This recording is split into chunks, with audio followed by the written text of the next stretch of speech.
你就留下来伺候傅进吧。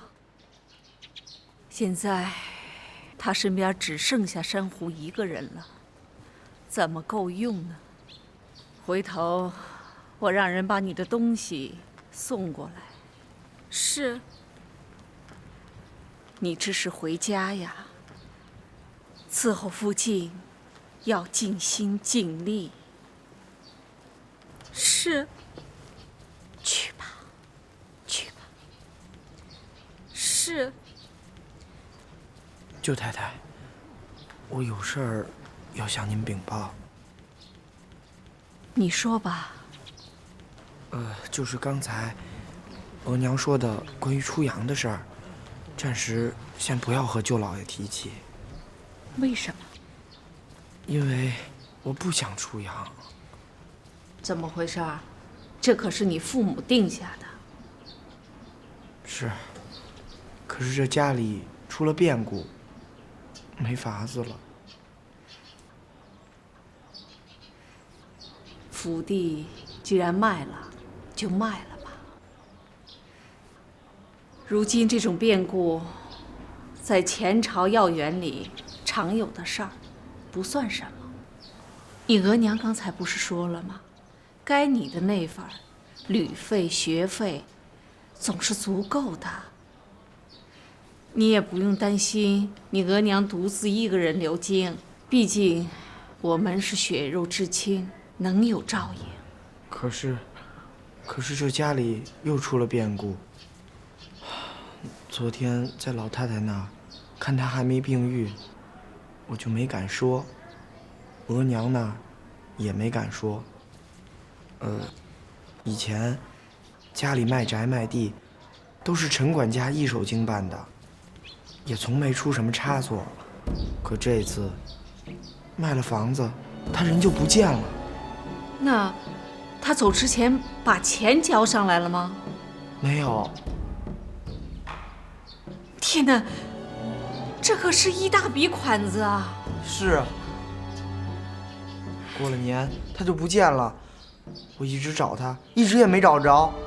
这要是再找不着，可怎么办啊？你能不能确定，买方已经把所有的钱都给他了？能，他亲口跟我说的，说钱他已经收到了，他要整理一下，然后平均分给侧福晋们。我跟额娘的那份，他建议说存在银行里，可第二天他就没影了。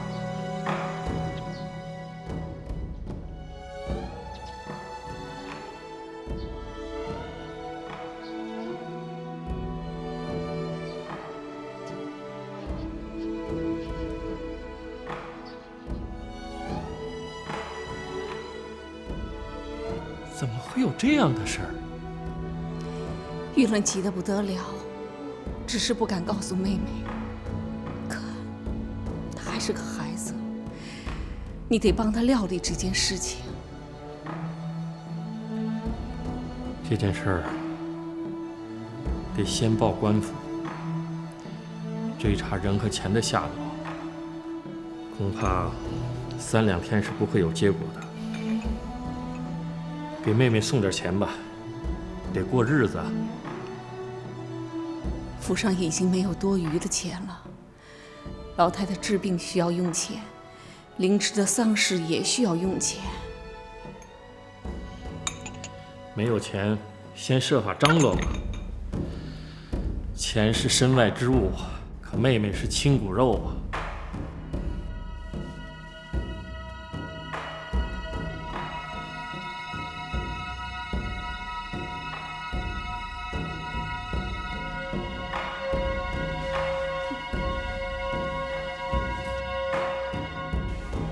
亲骨肉。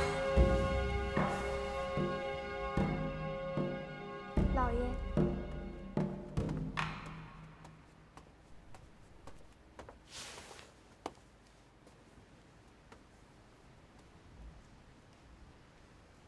太太，方才小顺找我来说，少爷今天一天不起床，饭也不吃。他死了更好，去给少奶奶赔罪去。那大夫来看老太太的时候，是不是顺便看看少爷啊？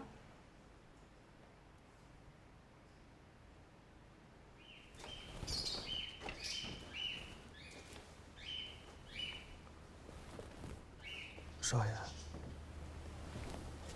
爷太太来了。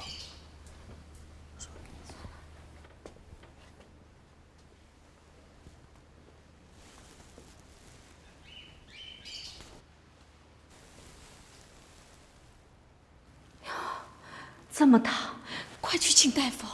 是。少爷最近还经常往外跑吗？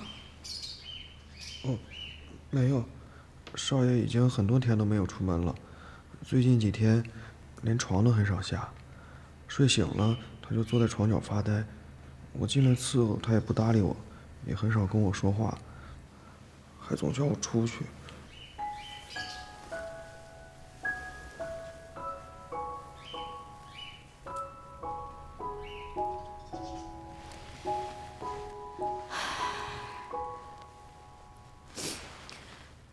大夫开了药方，赶快去抓药回来接。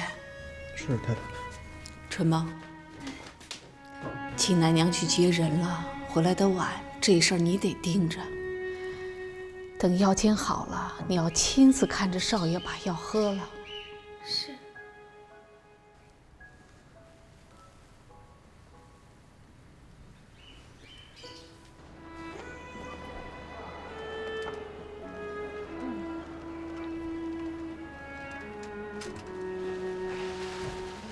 哟，大娘，您又上京来了。上次来是半年之前吧？哎，您慢走。小二哥真是好记性，还能认得出我来。凡是到这儿的客人啊，我都记得，也总是巴望着这老客人们再来。哎，大娘，您不是有一个神仙似的姑娘吗？哟，这说神仙，神仙还就到了。小二哥才是个活神仙呢，能把每一个住过店的客人都记住，那得多好的记性啊！哎，大娘，您上次住的房现在还空着，您还住那间吗？啊，不行，这回得要2间了。这不，我当家的还有我女儿，他们都一块来了。哦，有，哎，这位大叔啊是新来的，小店一定要特别用心。来，大叔，3位请这边走，来这儿走。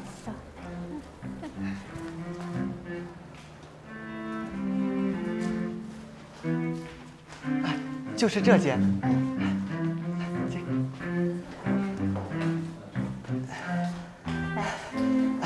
您看，这房间虽小，但是万分干净，这枕被都是浆洗过的，还带着皂香呢。哎呦，大娘，您还说我记性好，这不就是您上次住过的那间吗？就是啊。我带姑娘到隔壁去，一会儿有事再说啊。好，那个是我的。是拿箱子。我先过去了。一会儿等开了房间，我就把茶水送过来。好的。爸妈，我先过去了。哎，走。小二哥，哎，你好记性，我给你打听个人。我上次来的时候，这店里住着一个生病的姑娘，就是唱京韵大鼓的那位。哦，你是说水姑娘？我当然记得。她还住这儿吗？她在几个月前就病故了。啊？太不幸了。哎，叶生啊，哎，你先过去吧，旁的事等空了再说，好吗？那我先过去了。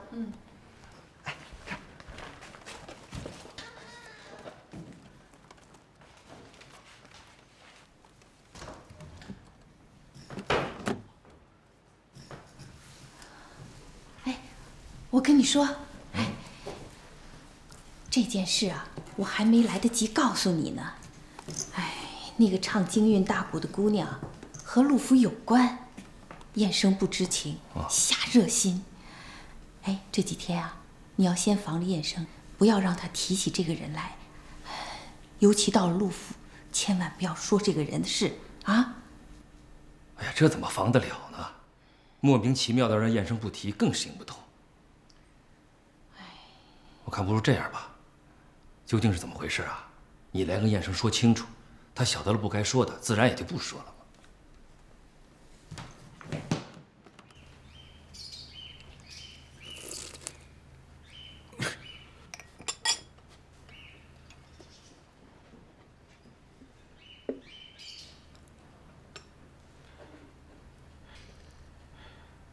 少爷，大夫说你只是受了点风寒，吃几副药，夜里头呀别再踢被子。很快就好了。只是这人呢，不能老闷在屋子里头，一步都不往外走，多出去走动走动，精神不也就好得多了？您瞧这今儿这天气多好呀，带着小顺儿去园子里溜达溜达，说不定呀，回来精神就好了呢。平常找乐子的方法不是挺多的吗？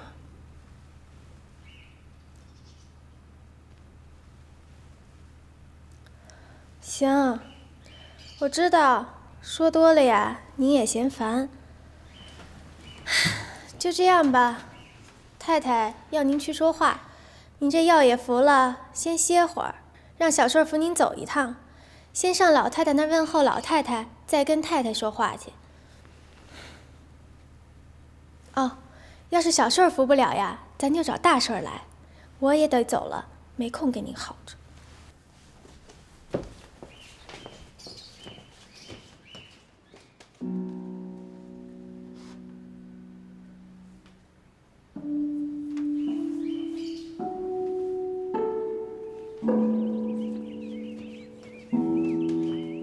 怎么了，春梦姐？他呀，没病，就是怕见人而已。不过你是拉不动他，趁早啊叫你爸来治他。我看呀，这府里头除了老爷太太之外，也就你爸还能让他爬上3分。啊？哎，春梦姐，这药还煎吗？傻小子，不是跟你说过了吗？自己看着办。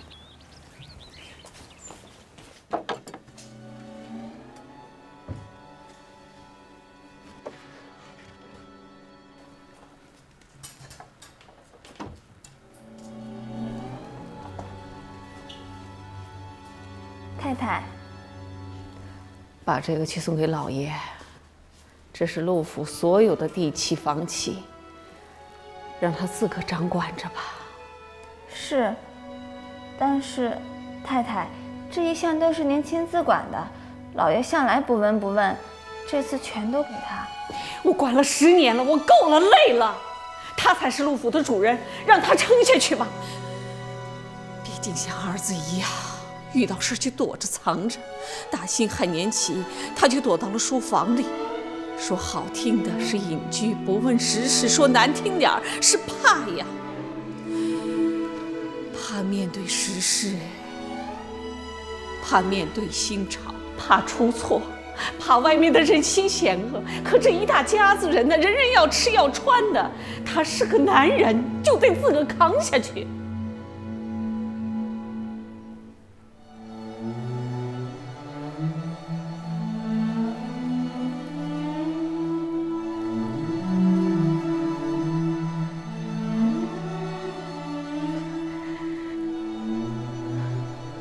别把什么都扔给我，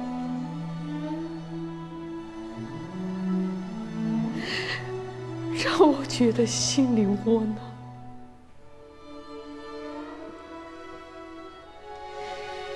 嫁个男人是个懦夫，生个儿子也是。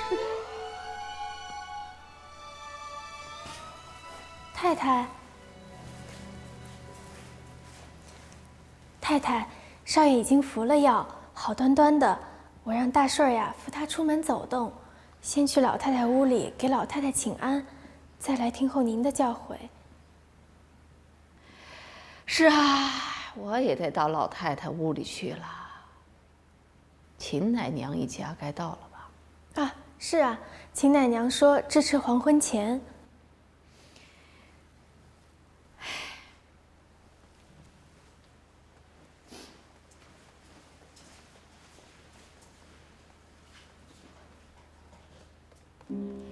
真是祖宗保佑啊！老太太恢复得又快又好。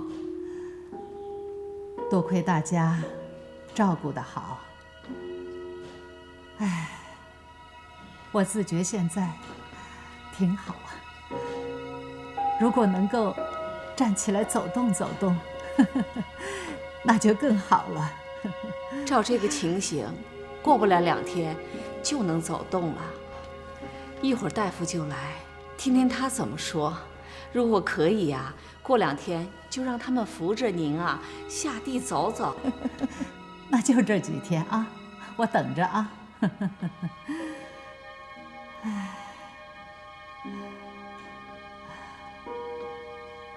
不过啊，在我心里头有2桩事，趁我现在有精神，我想办办。您吩咐。首先是你妹妹，我不放心，去把她接回来，让我瞧瞧。是。其次呢，郑波，我现在没事儿了，啊，夜里你不要宿在这儿了，把你的铺盖都搬回去。没事儿了。这些日子你都没有睡好吧？现在没事儿了，日子啊就像从前那样过吧，啊，自在些吧，啊。是。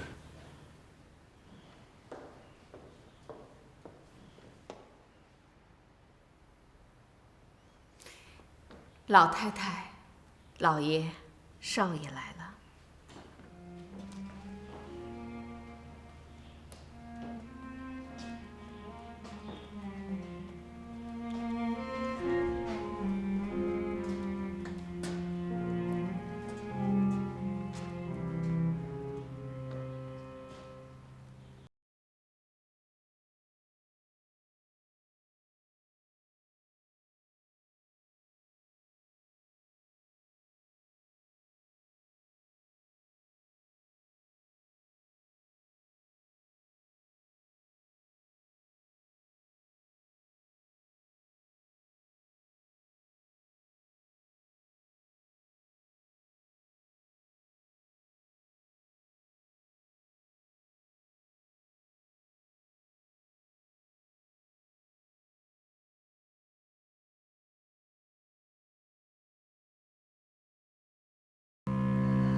天哪！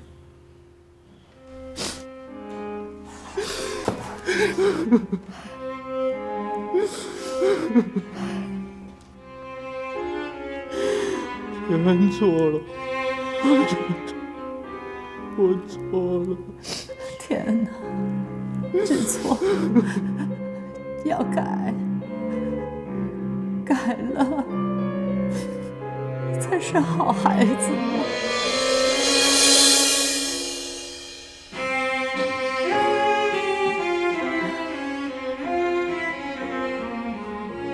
我错了，全错了，我错了。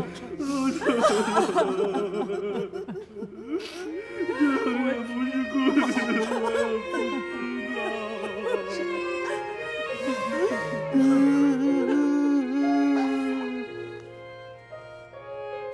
我也不知道啊，我也不知道啊，太太。我也不知道。真是祖宗保佑啊！是啊，方才真是人人都捏了把冷汗呢。是啊，太太折腾了这大半天，可也累了，还是先上床歇会儿。还有那么多事儿没办呢。太太，太太，我把这个给老爷了。老爷打开箱，从里边取出来一张文书，说留用，其他的仍旧交给太太来保管。闻听此言，陆夫人有了另外一道感触，觉得自己还是被陆正波视为正室夫人的，还是实质上的当家人，因此心里不由得升起了一丝暖意。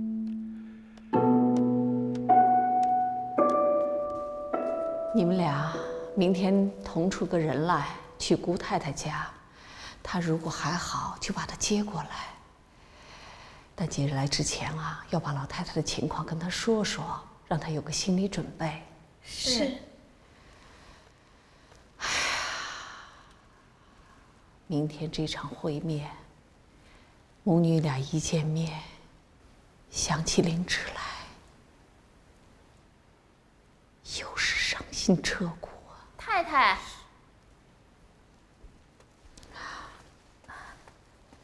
人都接到了，都安顿好了。今儿个天晚了，等明天一早，他们就过来拜见老太太、老爷太太。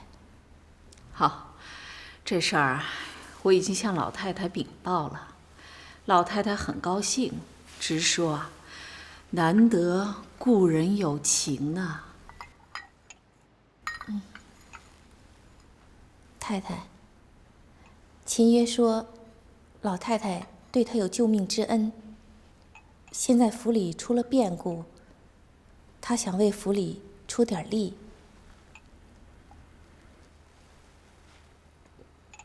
哎呦，他从千里之外赶过来看老太太，我已经非常感激了。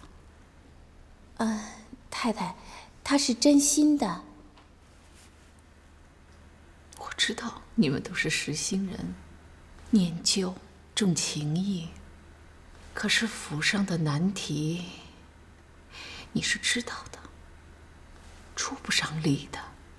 比方说改朝换代了，他能出上力吗？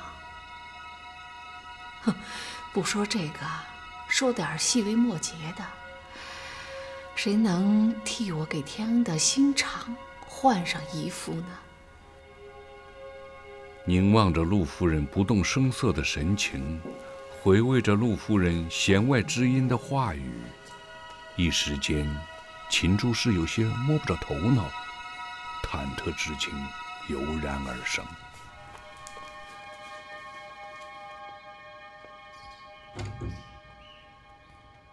少爷，少爷，少爷，你开门，少爷。少爷，太太让你上他那儿吃饭去。我不饿，不去了。不是，少爷，你把门打开，我有话跟你说。少爷，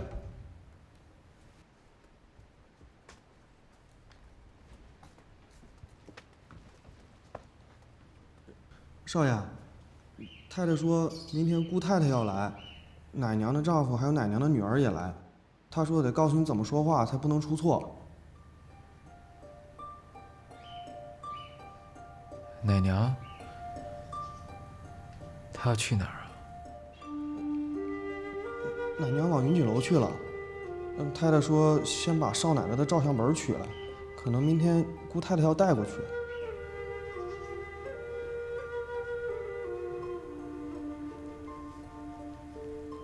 奶娘的家里人都来了，她是不是打算回湖南去啊？这个我不知道了。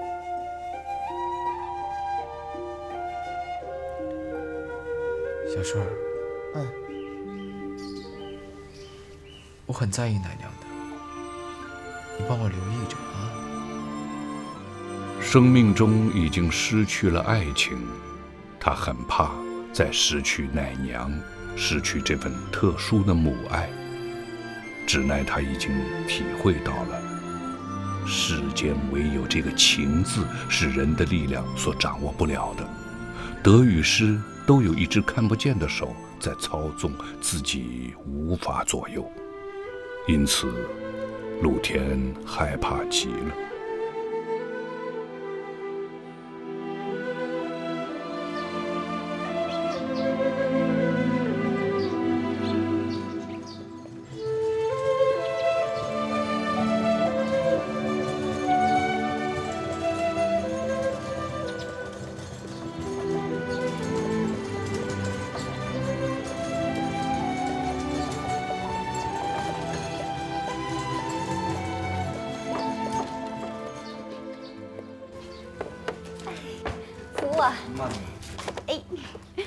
月生，妈，哎，就是这儿啊。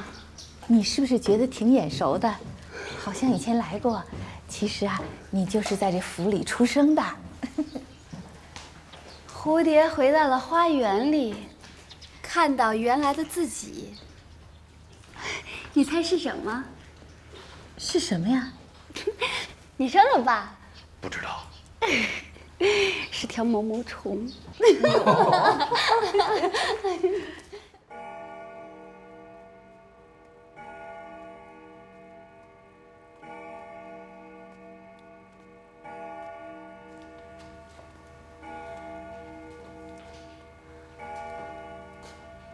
哟，老太太今儿气色可真好啊，这红润润的，哎呦，比昨天好，真是一天比一天好啊！啊，好，好，当然得好。前些日子，我都觉得自己到了阴阳界了。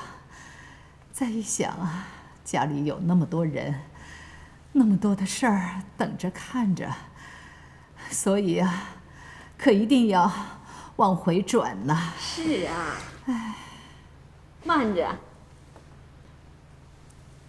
哎呀，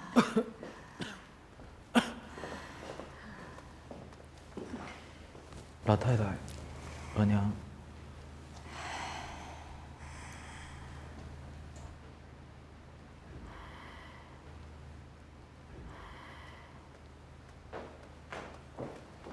老太太。太太，老爷给老太太请安来了。老爷好。老太太安好。老太太，昨天晚上睡得可好？好，好。哦，春梦一早就去金府了，人一会儿就接到。秦奶妈一家一早也从客店出来了，应该也快到了。我刚刚看见奶娘和好几个人往里边走呢。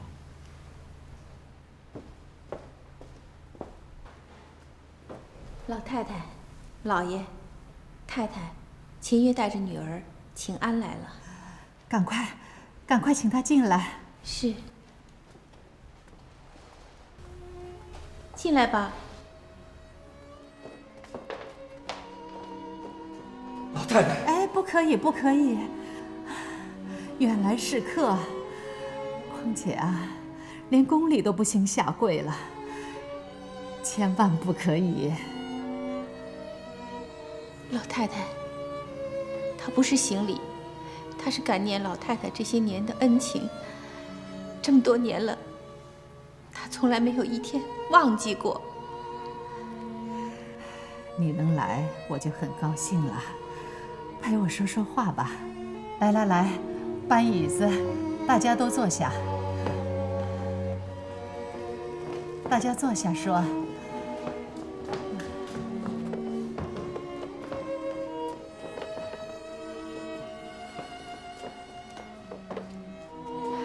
都坐吧。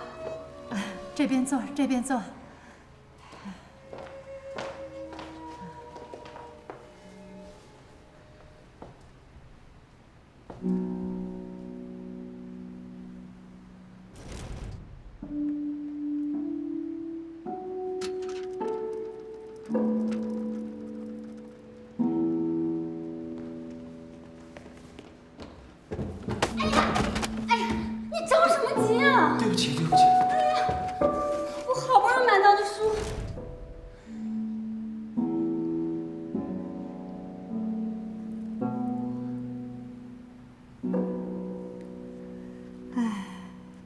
今天真是个好日子，你看，大家都到齐了。哎，天啊，来见见，那是奶娘的女儿，叫燕生是吧？嗯，我认识陆先生的，我见过他在客栈里，他去看一个病人，当时还撞了我一下呢，对吧？是啊，我还记得呢。你长得跟奶娘真像，太像奶娘了。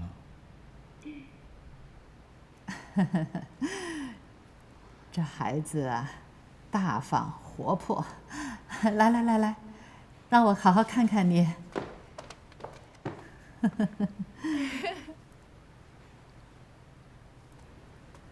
这燕生啊，不是第一回见我了，也不能算是客人了。你在这个府上出生的，你的命根儿啊就埋在这儿了。哎呀，你满月的时候啊，你娘抱着你让我瞧瞧，那个是头一回。真的？我还记得，是好俊的女娃呀，那个小模样啊，看着真招人喜欢的。老太太真是好记性，这么一桩小事您还记得？我当然记得，燕生也应该记得。人家都说啊，聪明的孩子啊，可以把上辈子的事儿都记住了。何况那是满月的，我看你呀一定记得，对不对啊？真是很可爱的孩子。哎，你们过去住的那个屋子啊还在呢，得便的时候去看看啊，挺有意思的。真的，那是我出生的地方。屋子是在，可是好久没有人住了，已经当做花房用了，陈设也都不一样了。吃完饭啊，让小顺，哦不对，小顺怎么能知道以前的事儿呢？还是得你亲自带他去，跟燕生说说以往的事儿啊。现在屋子里面都是花，可好看了，看着就叫人心里高兴。谢谢老太太，这对我来说呀，真是一个意外的收获。能看自己出生的地方，一定是一种特别奇妙的感觉。不过我还有一个请求，我久闻府上呀藏书丰富，能不能让我呀也开开眼界？喜欢读书啊？当然，我早就听说你喜欢读书，是个女状元。你爸爸以前是书童，就埋下了你和书的缘分。哎，你带燕生看完了他的出生地以后，再带他到清平阁去看看啊。老太太不用劳烦。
能跟你母亲，也就是我的奶娘在一起比较轻松自在。像你们这样的大家庭，规矩往往是大于亲情的，豪华厚重有余，自然是轻松不足了。你从小跟你父母在一起，肯定很快乐吧？什么呀？我妈一直在照顾你呢。哦，那，你跟你父亲长大，跟他很亲吧？也不是，我跟我母亲比较亲。啊？是吗？为什么？我父亲呀，你看他是在老太太、老爷和太太面前，因为他对府上一直是心存感激和敬畏的。其实他本人不是这样。哎，他们说跟谁长大就跟谁亲，啊，我跟你母亲长大，我就跟你母亲亲；你跟你父亲长大，那未来你是不是也愿意跟你父亲那样的人在一起玩？不会的，不会的。我父亲是一个古板的人，你不知道，他不喜欢我上新派的学堂，也不喜欢我看新派的书。为这个事情，他还差点打过我呢。他打你啊？我不跟你说了吗？他是个古板守旧的人。他不喜欢我这种叛逆的性格，好在有我母亲从中斡旋，化解我和他的矛盾。哎，他叫什么？他叫精卫，精卫鸟，你知道吗？我第一次见，精卫。他名儿叫精卫，精卫填海。这个故事我知道。但是我还是觉得他不应该打你。哎呦，你吓我一跳。哎，我跟你说呢，我觉得他不应该打你。我父亲吗？啊。他是我父亲，他不会真的动手打我的。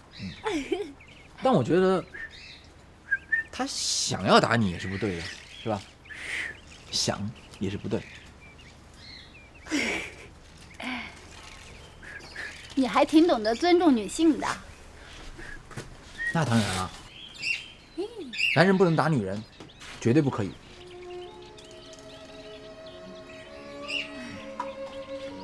但是我觉得你肯定什么都能赢，什么都能赢。你指什么？什么能赢？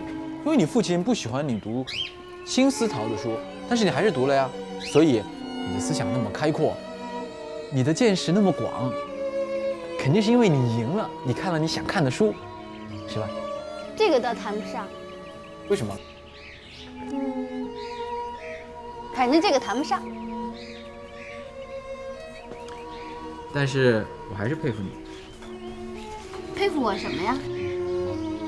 我佩服你，可以做到你想做的所有事情啊。这有什么好佩服的？人不都该这样吗？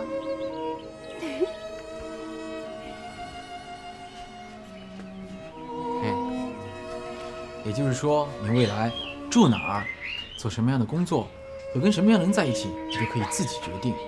对呀。其实我觉得，你为什么不选择像你父亲那样的人在一起呢？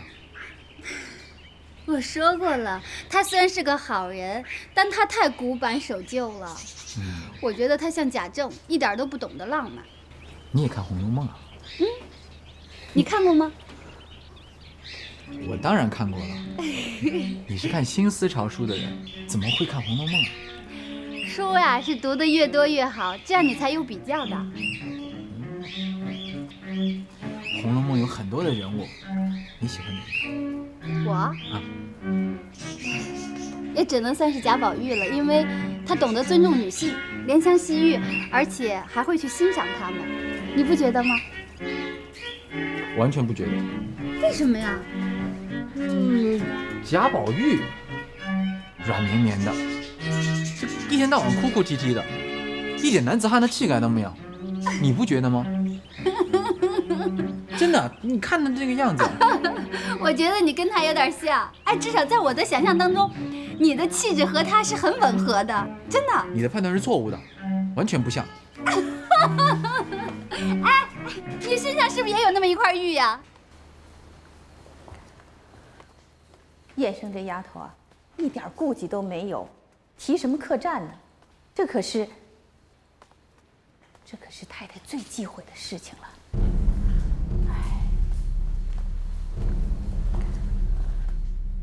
这边，藏书的清平阁就在我住的深柳堂的后面，到了这儿了就不远了，你知道吗？拐个角就到了。深柳堂啊，这个名字取得真好。哎，你不觉得我父亲挺矫情的吗？在这个院子里面，哪里有一棵柳树啊？他取个名叫深柳堂。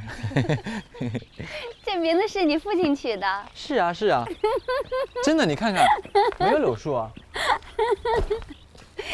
你笑什么？你父亲呀，是取自唐诗“深柳读书堂”的典故，他的意思是勉励你在这里好好读书的。其实这是一种意境，和真正的柳树没有什么关系的。像你们这些学新思想的新学生，不但看《红楼梦》，还对唐诗宋词这么有造诣，让我很是佩服。你怎么知道我喜欢看新派的书？对了，是我妈的原因，她是你的奶娘，是她告诉你的，对吗？也不是，你忘了，我们第一次见面的时候，我把你书撞到地上去了，你心疼得不得了。是那本《新青年》。对呀。没想到你这么细心。也不是我细心，是这一类的书家里人不让我看。但是我的好朋友荣安告诉过我，这些书里面有很多很稀奇、很特别、很古怪的东西。什么稀奇、特别、古怪呀？特别倒是谈得上，里边有很多非常好的文章，得空的时候我推荐给你看。所以我印象也是蛮深刻的。那是自然了，撞一下要比擦肩而过印象深刻很多的。但是我今天终于知道答案在哪里了。嗯，是因为你长得也像我奶娘，说话声音也像我奶娘，就跟我奶娘一个模子。你说的是废话，那是我妈妈。是。不过像你这样的贵公子，怎么会跑到那样的小客栈去呢？是去找我妈吗？不对呀，当时我妈是在府上的呀。这个事情说起来就一言难尽了。那我就不问了。